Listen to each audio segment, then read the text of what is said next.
Welcome to Get Rich Education. I'm your host, Keith Weinhold. We're talking about real estate prices and optimizing your monthly rental amount today. How exactly do you measure the value of your real estate portfolio? And what's the difference between optimizing and maximizing the amount of rent that you can charge? With Rich Dad Advisor Ken McElroy and I today on Get Rich Education. MC Laubscher is the host of the Cash Flow Ninja podcast and president of Producers Wealth. He is on a mission to help you achieve financial independence and freedom as soon as possible. He achieves this by integrating the infinite banking concept with real estate investments to increase your returns and recapture cash flow that you are not even aware of that you're losing. MC shares the number one strategy of investors in his holistic wealth creation course at yourownbankingsystem.com. Learn the easiest way to create wealth and passive income with real estate. Now you can access the best deals without the stress or hassle of having to find, renovate, or manage those investment properties. Norada Real Estate saves you time by providing you with passive income investment properties in some of the best U.S. markets. Learn more at passiverealestateinvesting.com and download your free copy of the ultimate guide to passive real estate investing. There's no obligation and nothing to buy. Simply visit passiverealestateinvesting.com. You're listening to the show that has created more financial freedom than nearly any show in the world. This is Get Rich Education.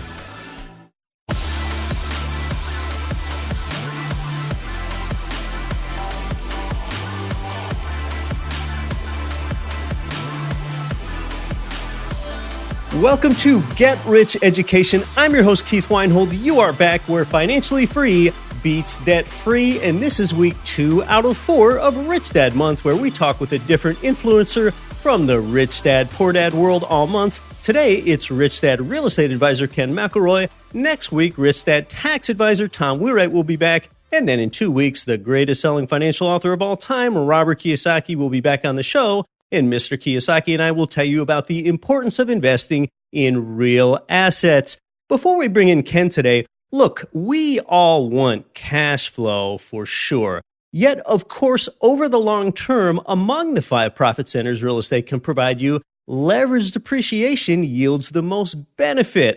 Let's talk about then how you measure housing prices. Housing price indices are closely watched by builders and developers and lenders and investors and consumers, and they all want to assess the health of the U.S. housing market. Well, how do you easily track real estate price movements? There's definitely no perfect measure out there for tracking housing prices, but the Freddie Mac House Price Index is a good one. It tracks all 50 states. Now, the Case-Shiller Index seems to be the better known housing price index, but it only tracks 20 big cities. That's one thing that makes the Freddie Mac Index better than Case-Shiller because it's all 50 states.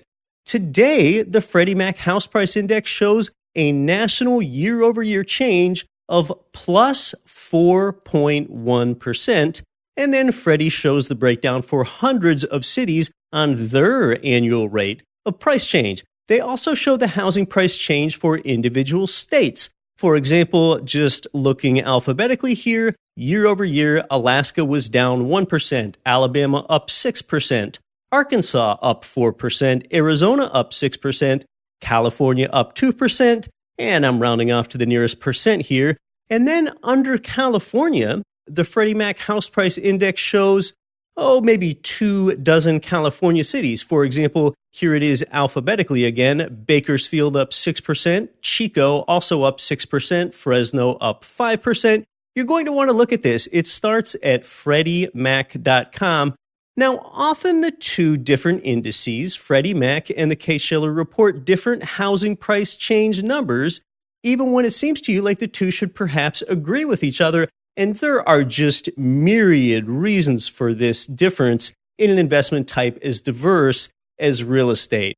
First of all, there's a significant difference in how they each gather the data.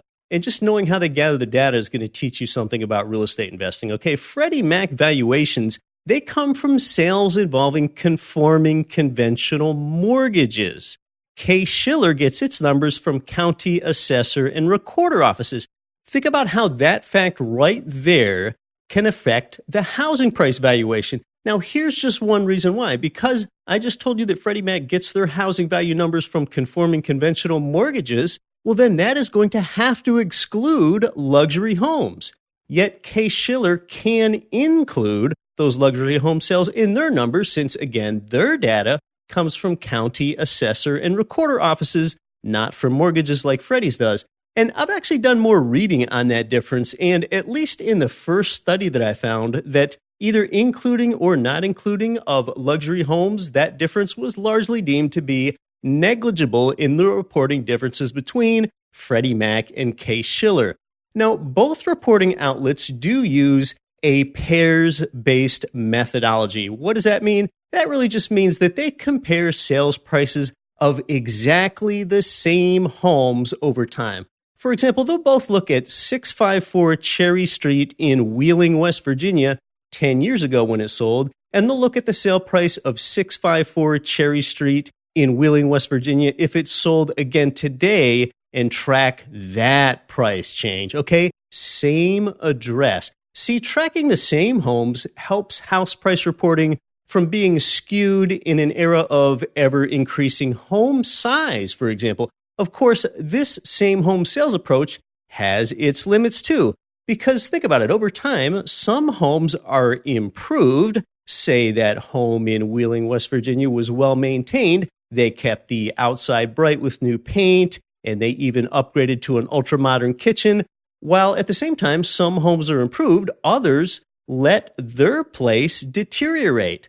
Then, of course, things can get thrown off track because inflation adjustments are vital. I'm always here on the show talking about how people forget to account for inflation. And then you've got to realize that there's something else that skews the numbers.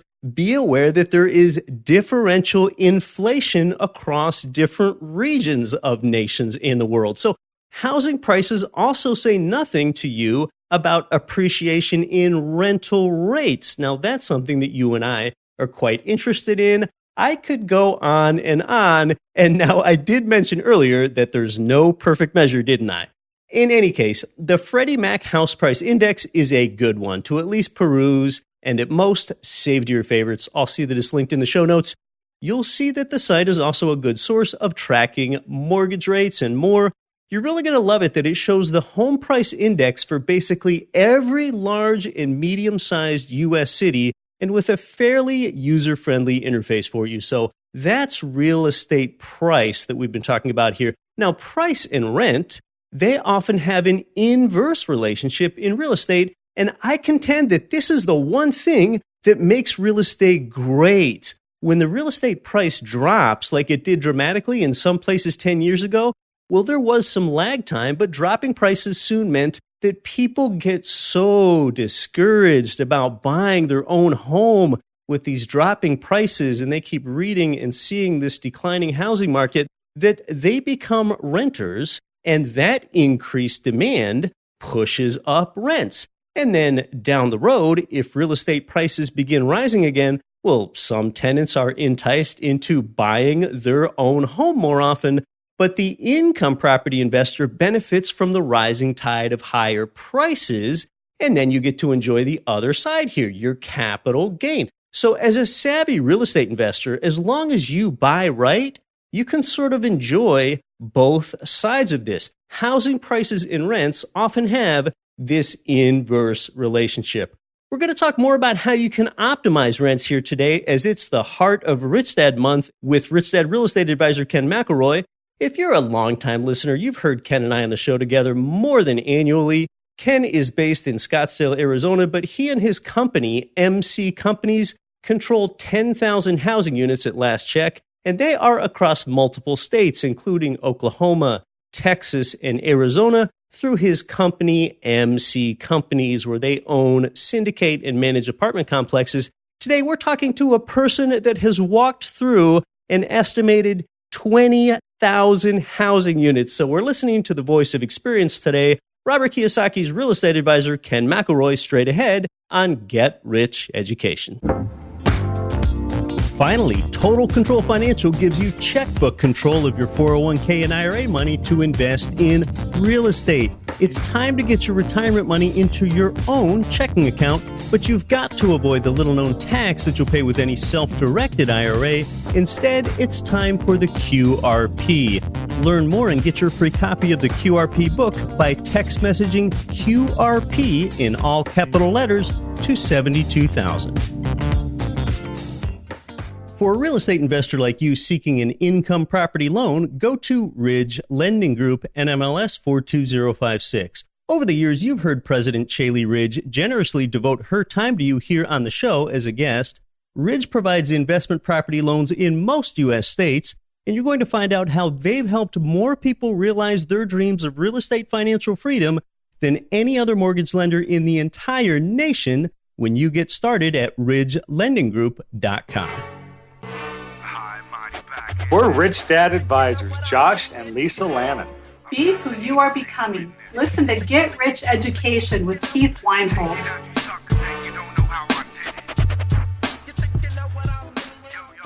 We're with one of the most influential names in all of real estate investing. As the longtime Rich Dad real estate advisor, he's written so many books in our field, both outside and inside the Rich Dad series, like those purple-colored books, the ABCs of Real Estate Investing, the ABCs of Property Management, and the Advanced Guide to Real Estate Investing. And gosh, I almost feel like I grew up reading that stuff. Today, he still writes and produces tons of popular instructional videos that are worth checking out. Welcome back for your fifth Get Rich Education appearance, the one and only Ken McElroy. Thanks, Keith. Awesome being on again, man. Thank you. Here we are right in the heart of Rich Dad Month. It's Rich Dad Week 2 out of 4. And Ken, I think you and I have some commonalities. As investors, tell me, where do you think that you would be if you could not use debt to help build your portfolio?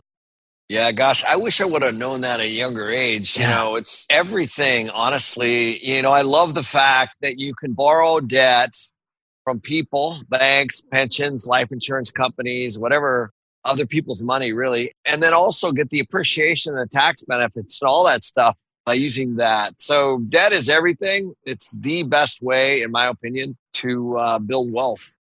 Because when you take out a loan for property, say a 20% down payment and an 80% loan, and your property appreciates, the bank does not get 80% of the appreciation and you 20% of the appreciation. I think there's a lot of actually intermediate real estate investors, people that have been around real estate for a while, that still don't have a good understanding of leverage. So what we're talking about here is if someone bought $1 million building with $1 million and that building appreciated 5%, then that investor's return is only 5% because they don't have any debt on the property. But conversely, if you had a $200,000 down payment on a $1 million building and you get 5% of appreciation on that building just the same, $50,000 of appreciation, well, now you have a 25% rate of return on your investment because you have a $50K gain and you only have $200K of skin in the game. Yes, you do have $800,000 worth of debt on the property, but of course, as a cash flowing real estate investor, you have the ability to outsource every bit of that $800,000 debt. So our point is you get the gain on both your skin in the game and what you borrowed. It all goes to you. Yeah, it's the greatest thing ever. Not only do you get the appreciation on the gain, but you also get the tax benefits and, the depreciation benefits. You get 100% of those and you get 100% of the cash flow. I mean, you have to pay the debt, you have to pay the debt payment. But if it's managed well and you have a good tenants or residents in there that are paying the debt, I don't know why you wouldn't use it. I don't think people really understand. To me, I've had this chat with a lot of people, including you, Keith.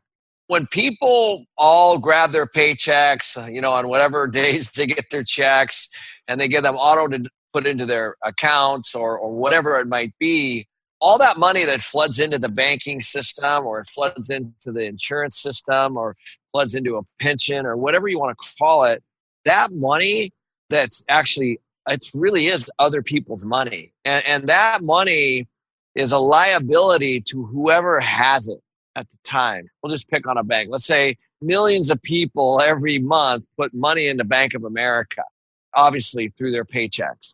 Well, Bank of America's got a liability issue because they now have to pay an expense in the form of interest on those bank accounts to those people that are depositing into their banks. And so the way that banks make money is they have to lend it to guys like you and me.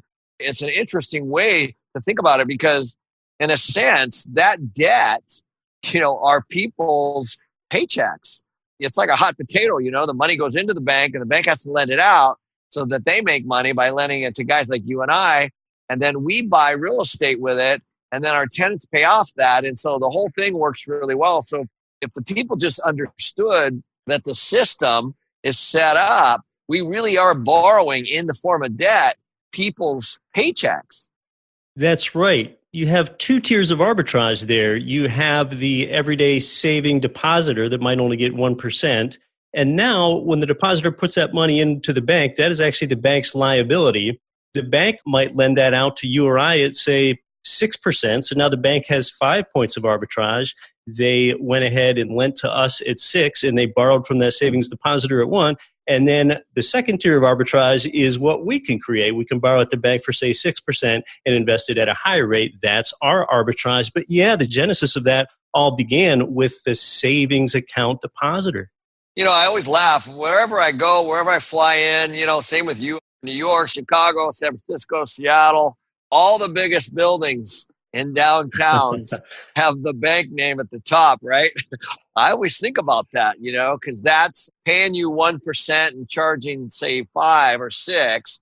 That's how they get those big buildings, and that's how they house all those people, and that's how they get the name on the top of those buildings, because they're constantly trying to put money out in the system for good investments. And the other piece to note is banks will not invest in the form of debt for stocks or anything like that. They won't give you debt to buy stocks. In that scenario that you said, the $1 million building, they're not going to give you debt to buy $1 million of stock because there's no collateral there. And I don't know if there's anything more apparent that anybody should ever look at than that. There's a reason banks think that real estate is much more secure than the stock market, yet the majority of people put their money with a financial planner and that money goes into those vehicles. And so it's so blatantly aware to me. I just don't understand why more people don't do it. That's a great point about having tangible collateral, and shares of stock really aren't. Yeah, it doesn't really take that much thinking. The banks have the biggest, tallest buildings. They dominate. And basically those banks, what they've done is they've created an arbitrage system for themselves. Well, maybe we think we're not going to be as big as a Bank of America or a Wells Fargo, but we can take a page out of their book by creating an arbitrage system. So, we've talked about the importance of borrowing and leverage and all the other benefits, but of course, that doesn't mean that we can borrow recklessly, because our income to service our debt comes from tenants. And I know that you've got some great strategies to increase tenant occupancy and decrease turnover during the duration of your ownership of the assets. Tell us about some of your favorite strategies for increasing tenant occupancy and decrease turnover. I'll give you an opportunity to drop some gems on us here, Ken. Great question. First of all, once the debt makes it to an apartment building or a commercial building or whatever, really the fun part for me, as you know, I grew up in the management business, is managing that cash flow. And so some of the things that we do, like let's say on a 200-unit apartment building, what we'll do is we manage our lease expirations. So, for example, if you divide 200 times 12, which is 12 months, or divided by 12, I should say, you're going to get about 8 to 10, or about 12 to 15 leases a month on the average. And so what we'll do is we want to spread that lease risk over the life of the year. So, in other words, one of the things that kills occupancy are high vacancy months. Let's say you have something near a university. Well, at the end of the school year, that whole apartment house could dump out, let's say, and everybody goes home for the summer holiday, for example. Yeah. So what we try to do is we try to manage lease risk over the term of the lease. So we might say, okay, we're only going to take 12 leases that expire in the month of January, February, March, April, May, all the way through the year. And then therefore, we don't take a 13th or the 14th. So we might do a 7-month lease, an 8-month lease, a 12-month lease, a 14-month lease, or whatever we have to do to manage our lease expiration. And the reason we do that, Keith, is because what happens is, especially this happens like in a lease up or military or schools or something like that, you don't want big fluctuations in cash flow. You don't want a lot of rent coming in on one month and none coming in on another. And you can do that generally through lease expirations. The other thing that it does is it spreads expenses like carpet cleaning and just cleaning of the units and any maintenance and things like that over the life of the asset too, from month to month to month to month. And so you don't have to run and get extra help and things like that in certain months where you have these dump outs.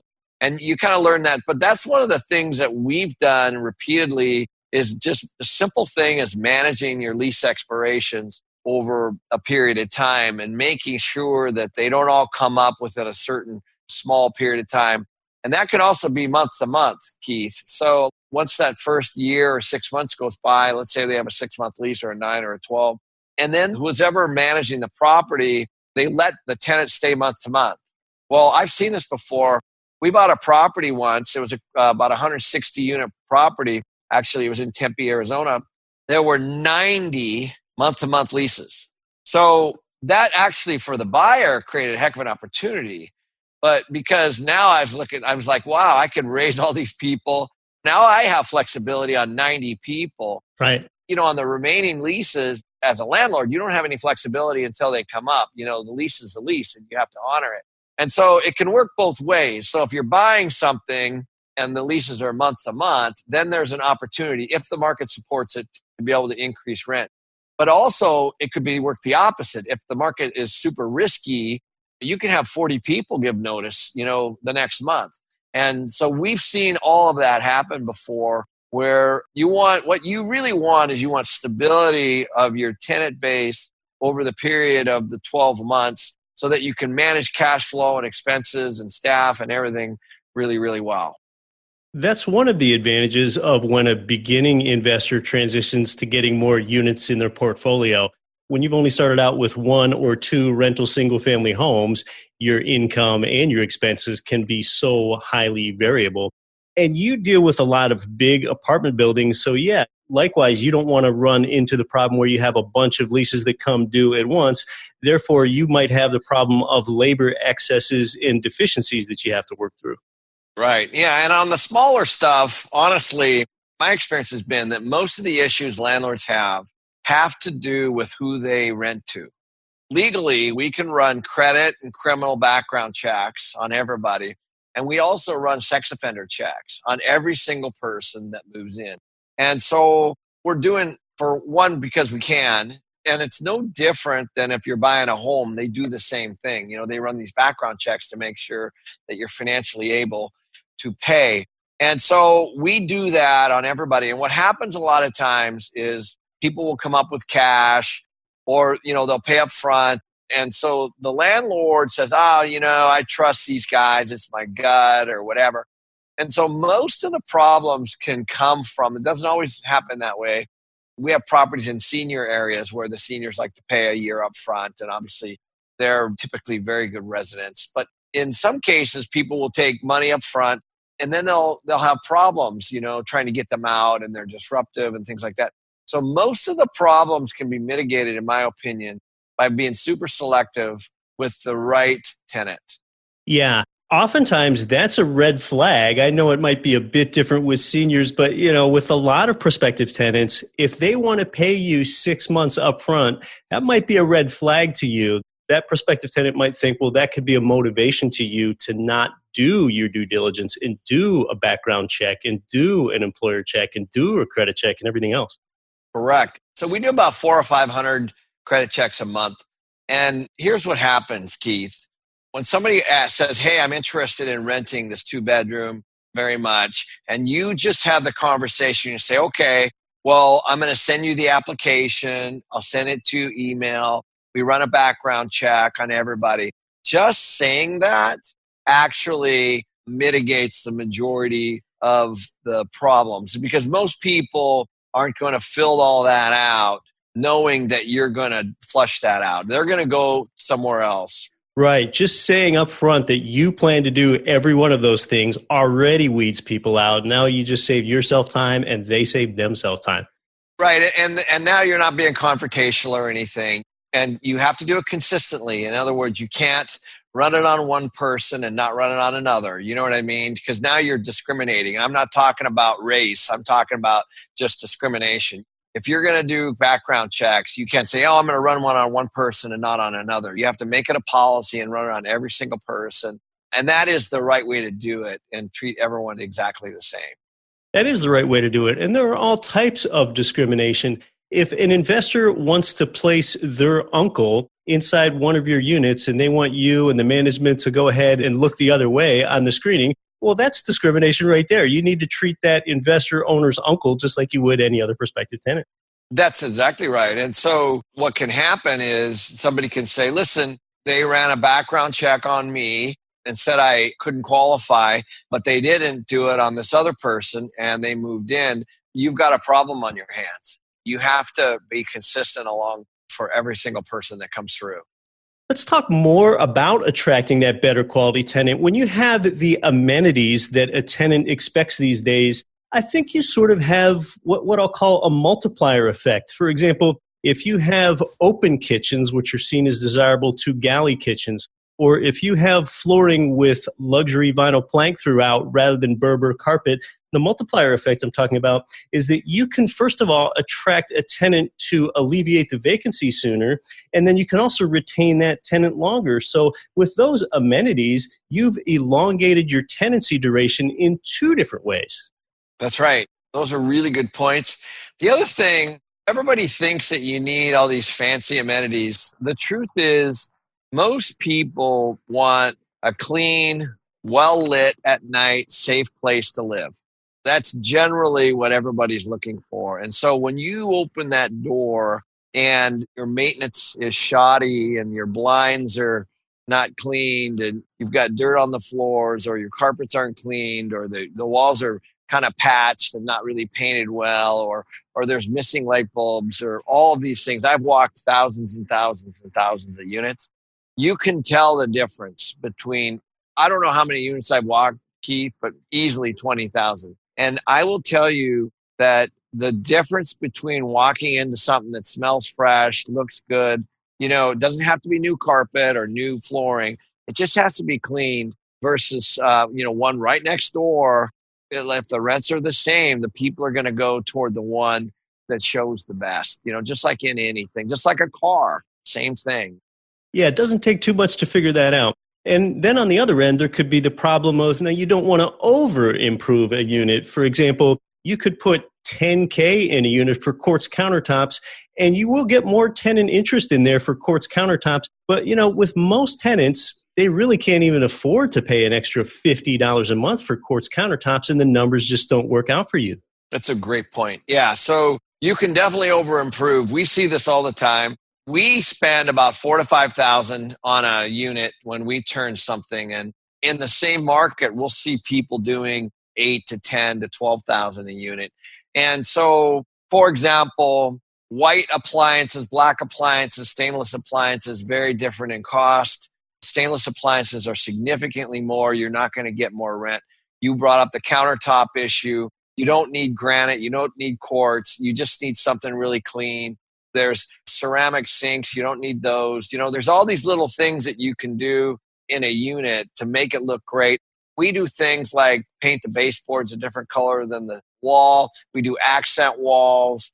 Those are the kinds of things. And then what we do, Keith, is we actually, when we're trying to keep tenants, we actually upgrade the units. So we'll say, hey, if you sign another 12-month lease, we'll put a ceiling fan in your dining room or in your kitchen, or we'll replace your dishwasher. We know that it's 8 or 10 years old or whatever it might be, or maybe we paint the unit or something like that. So we do upgrades to the units themselves to keep the people, as opposed to wait until everybody moves out and then, try to attract new people. Just like in any business, it's easier to retain an existing client or customer than it is to find a new one. Let's talk about how you might adjust your strategies in both good times and bad times when it comes to increasing occupancy and retaining a tenant. And let's start with bad times. In bad times where the supply of properties exceeds the demand, How low do you go? What do you let people get away with when a lot of people are competing for a small pool of tenants in bad times? What do you do? And that might be adjustments to security deposit or pet policy or smoking policy. What do you do in the bad times when there's a lot of competition to retain tenants? That's a good question. So it does happen, but believe it or not, it doesn't happen that often. And so what I've found is you got to be super in tune with price sensitivity. So we have a full-time person in our company that monitors prices in all the communities surrounding ours. So we're always checking prices of the 1 bedrooms, 2 bedrooms, 3 bedrooms, et cetera. And we always kind of have a pulse on what's going on in the market. Just because what can happen and what does happen, Keith, is maybe you have an existing rental house, for example, or a duplex, and they put in a new subdivision next to you once people are buying them and they're renting them. Generally, you're going to find that those are going to be higher priced and also have higher rent for something brand new. So I don't have a problem. We actually just did this. We bought a property. It was about 10 years old, which was across the street from 2 properties that were brand new down in Tucson. The rents were $400 below what the new properties were going to open up for. And so it was a strategic move. I said, listen, these rents are going to be $400 less than the new ones across the street. I know we're going to be in a little bit of a battle because everybody wants new and all that stuff. But I said, if we just can wait it out a year to a year and a half, these rents will suck up at least $150 to $200 per unit as the new ones lease up and the new ones across the street stabilize. And so you can actually do it as a strategy, because what happens is, let's say the rents across the street were for a 2-bedroom were $1,600 or $1,700. Ours might have been $1,100 or $1,200. Those new properties are going to attract new people, and they're going to go, hey, let's look across the street. Here's a really well-maintained property. And so they would come across the street. And so those new properties would be marketing and drawing people to the area. But we were just by proximity getting them to come over. And our occupancy stayed very high because we just held our ground. We didn't have to do any concessions or anything, because we're really well maintained, really clean, really fresh, and we're $400 or $500 less a month. So it's been my experience that no matter where you are in the marketplace, you have a position. And the new stuff is typically priced a bit higher than the older stuff. But there are people that are price sensitive too. And so we've never been so annihilated where our occupancies have gone down and we've had to slash rents or anything like that. We've just had to be really conscientious around what the market's doing at the time. Sounds like, in short, you really keep your standards even in a more challenging market. And then on the other end, when you're at a place where demand exceeds supply, which has been true in a lot of markets lately, what are some of the best things you do to get rent increases? Because typically when demand exceeds supply, that's an environment that's ripe for rent increases. Yeah, well, as you know, we just kind of came through that. I think, one of the things you got to be super sensitive to, you don't want to gouge tenants, in my opinion. We never try to do gouge tenants along the way. But again, being consistently aware of what's happening in your market is super important. We're in Austin, Texas, for example, and we had year-over-year rent growth of 5 to 10%. So we had massive rent growth for many years in Austin. And so we had this happen. And so what would happen is you can do shorter-term leases. You can do 6-month leases, 7-month leases, for example, and just bump them at $25, $35. So this is what happens. It actually works in the opposite. If you have a tenant that, let's say, you renew at the same rate, and let's say they're at $1,100 or $1,200, and rents are now $1,400, you are now $200 under market. And so now for you to raise them $200, you have a chance of them moving. And so you're better off, in my opinion, sitting down with them and say, listen, rents are going crazy in the area. We're going to bump you $50, and then you have a strategy on them. We're going to bump you another 50. We're going to bump you 75. We're not going to bring you all the way to market, but we want to keep you just under market. And so the residents appreciate that, because if they moved, they would pay higher rent. And so what you're trying to do is you're trying to stay just under market, in my opinion. There's a couple strategies here. One is if you're trying to reposition a property for sale or for refinance, you might want to maximize the rents. But if you're not, if it's a long-term hold, It's interesting. I listed my house 10 years ago, and I was building another one. And I listed my house, and I expected it to take a while to sell, and it didn't. All of a sudden, somebody came in and did a full cash offer on it. So I was like, oh my gosh, so I'm going to have to go find something. So I went and bought a really cool townhome, small, like 1,800, 2,000 foot townhome, 3-bedroom garage on a lake that I had to move into while I was building my other house. And this is the point. The guy that was living next to me, my house was done and I was moving. He's like, hey, I'd love to move into your house. He's been my tenant for 10 years. I treat him a little bit differently, His name's Bruce. And I say, he calls me up and he said, hey, the water heater's out. I go, good. Just go get one at Home Depot and put it in. He's like, great. And so we have this relationship, but I keep him $200 or $300 under market because I don't have vacancy. I haven't had vacancy in almost 10 years. Basically, he's paying off my place. And I think that's worth something. So that's my point about a long-term hold. If I want to sell it with a tenant in there, like on a reposition or a refinance, let's say, then you probably want to maximize the rents. But if they're long-term holds, you're really managing the cash flow as opposed to value. It's a big difference. Yeah, that's a great way to think about it, Ken. It's situational. And then when you do want to raise the rent, it often comes down to communication. So your tenant knows where you're coming from and doesn't feel like you're just trying to stiff them for the maximum dollar. It's about other factors like what market rents are and working with them. Bruce knows. I had a beer with him. I said, how's the place? Great. Da, da, da. I go, you're several hundred under market. You know what I mean? I just make sure that he knows. He's like, yeah. Beer, yeah. Like, yeah, I know. He's like, but I've been here. You don't have any vacancy. I go, I know. And by the way, there's something to that. If he moved, I would have to do all this capital work. He's been there obviously 10 years. I probably have to do carpets. I probably have $5,000 or $6,000 worth of work. I would probably have 2 or 3 months of vacancy. So, you're looking at 10 grand, right? For just being greedy on 100 or 200 a month. So you have to look at that. Is it worth pushing people out to get that a little bit extra? And you got to kind of meet them where they are, in my opinion. Yeah, that's the trade-off for sure.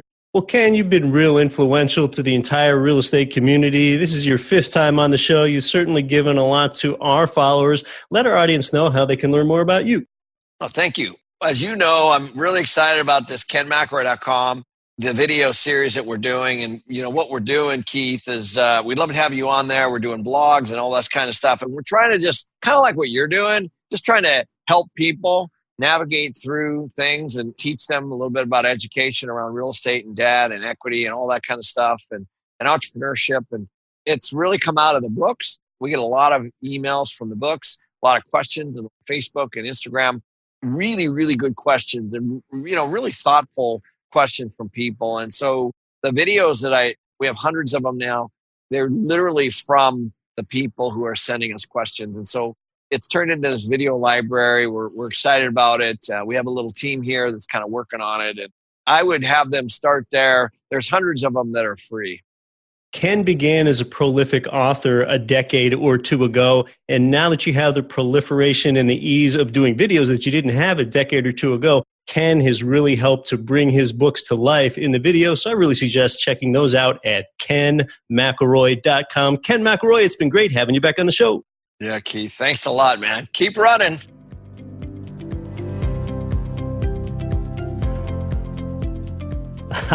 Ken is referring to the running and hiking outings that I do there.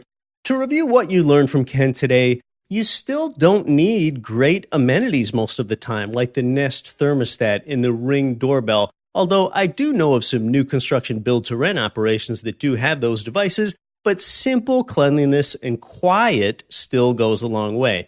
In bad times where rental supply exceeds demand, he keeps his standards pretty high and doesn't let in pets with claws or chain smokers.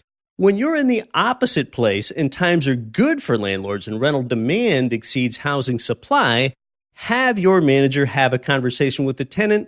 Let them know the rent will increase, but that you'll keep it below market rent, and that way you will increase the chances of retaining your tenant. Big thanks to the terrific Ken McElroy today. He's such a relatable guy and knowledgeable at the same time. Next week, Rich Dad Month rolls on as Tom Wheelwright returns to the show with me. The following week, it's Robert Kiyosaki and I. I'm your host, Keith Weinhold, and I'm grateful as always for your Get Rich Education listenership. Though you might quit your day job, don't quit your daydream. Nothing on this show should be considered specific, personal, or professional advice. Please consult an appropriate tax, legal, real estate, financial, or business professional for individualized advice. Opinions of guests are their own. Information is not guaranteed. All investment strategies have the potential for profit or loss. The host is operating on behalf of Get Rich Education, LLC exclusively. Countless investors get killed on their long-term maintenance costs in their rental property portfolio, but that's far less likely when you buy brand new construction. Let me tell you about my friends at JWB Real Estate Capital in Jacksonville, Florida. They pioneered the build-to-rent model that allows clients like you to invest in new construction, turnkey rental property. That's why JWB has been featured on the front page of the Wall Street Journal and other national media. If you want new construction rental properties in your portfolio, talk to JWB. Give them a call at 904-677-6777 or visit them at newconstructionturnkey.com.